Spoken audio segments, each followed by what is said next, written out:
and was in town speaking at the Horry County HTC's Real Kids event. Yes. Fascinating, but at the same time, a lot of families just don't have that child who goes on and can go out and do virtually anything. They're severely mentally retarded, or the autism's at a very deep level, or the other critical issues you talked about. Some examples there that folks need to be thinking about.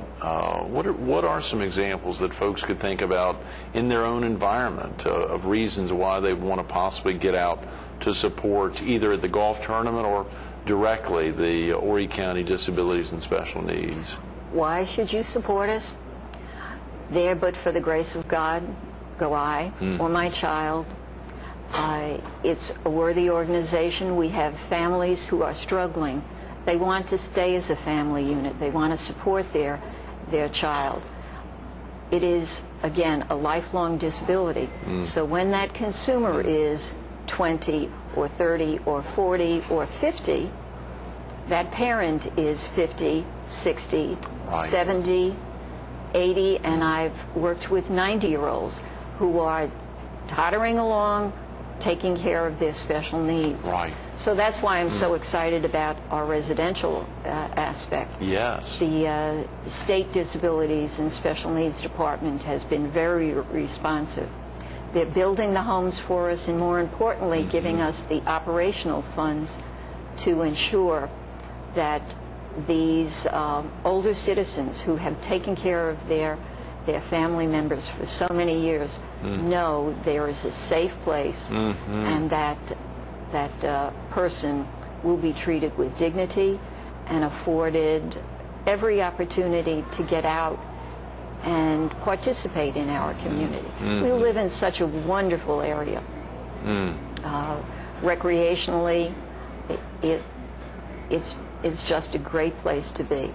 Joan, as we think about the family setup there, you think about a parent who's in their mid-70s. Yes. And their child who's been severely mentally retarded that they've cared for from birth, but that parent is now at a point that they can no longer care for that child. It's such a huge transition for the parent who's watched over the child for the last 40 years, as well as for the now grown-up child, the 40-year-old, the adult, who now has to go and possibly live with y'all or live in one of your facilities.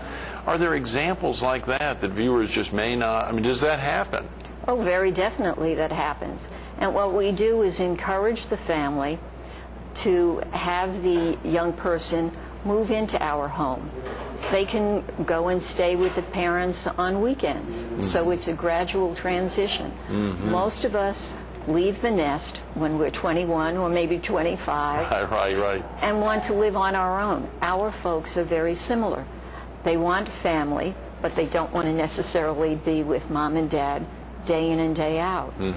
Very often mom and dad are very protective and do for, instead of having that person actualize and do all they can do for themselves.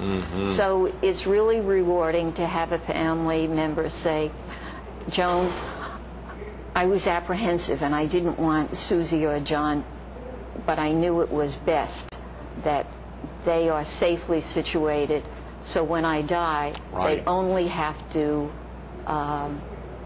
deal with my death. Oh, right, as opposed to both. Not the death and the move.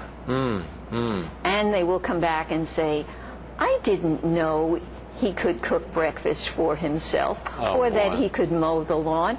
He never did that. And I chuckle because it's like all of us. Our children know our buttons to press and can get away with more. So in the group home, it's their home. How do they want it arranged? Would love an opportunity to show you our homes. Great. Can viewers come out? Are they, if they were contemplating possibly being involved, either in a donative fashion or otherwise? Yes. The 347-3010 is the best number to call. Would they want to ask for you or anyone on staff? They can ask for me. Okay. Joan Graham. Great. What our homes are, we are across the county because that's where our needs are. All across the county. And we fit in. We don't have any flashy homes. The homes blend in with the neighborhood. We are good neighbors. I worked with homeowners associations who maybe initially were worried about those people coming into our neighborhood.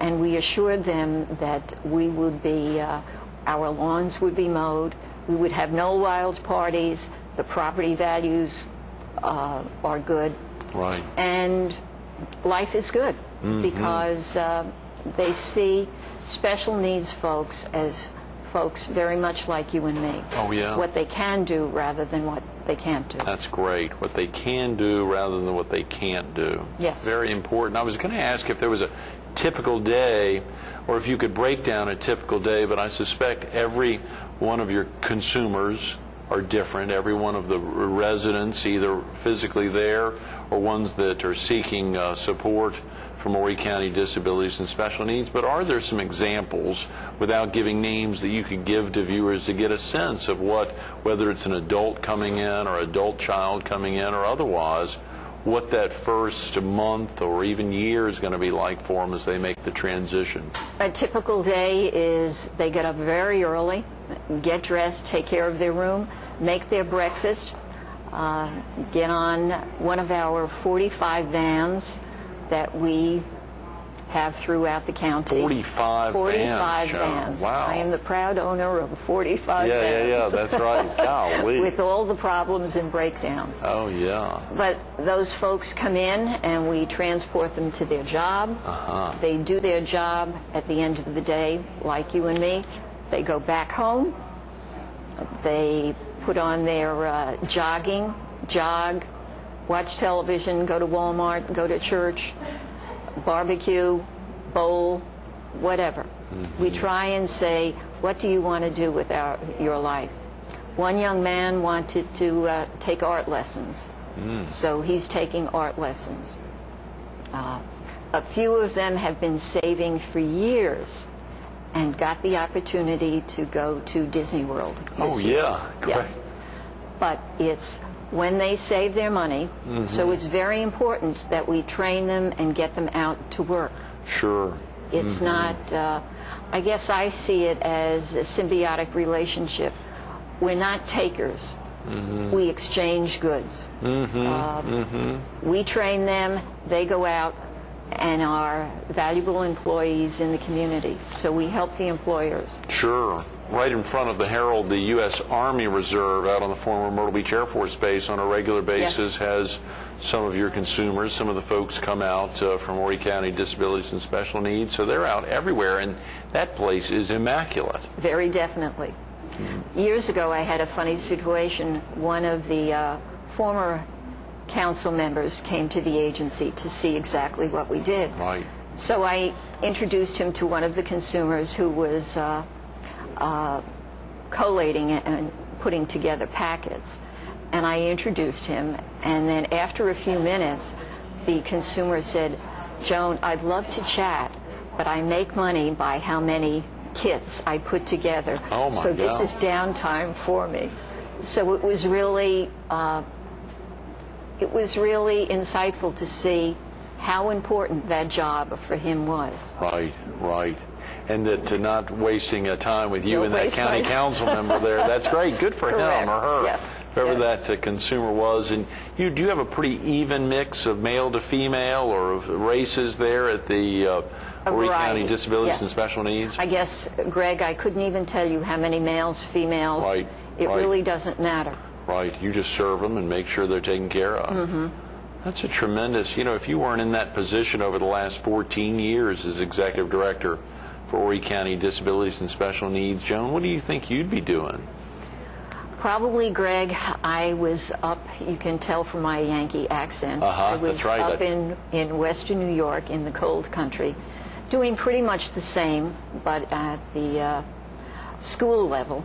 Right. And found a wonderful life down here. Yeah. Found something to do that makes a difference.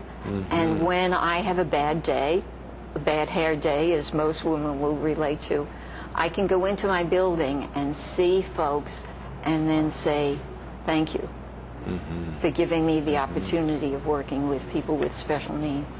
Absolutely. Had there been a family member, a loved one, or had there been a direct contact, Joan, that got you involved for the first time and figured out that, or was it just finding out about special needs and disabilities and special needs at one time throughout your life? I think it just evolved, Greg, over opportunities. I started out in New York City as an elementary school teacher, and then evolved to special education. And I guess I found my niche and found that it was very rewarding. Most folks, most young people with their family move on.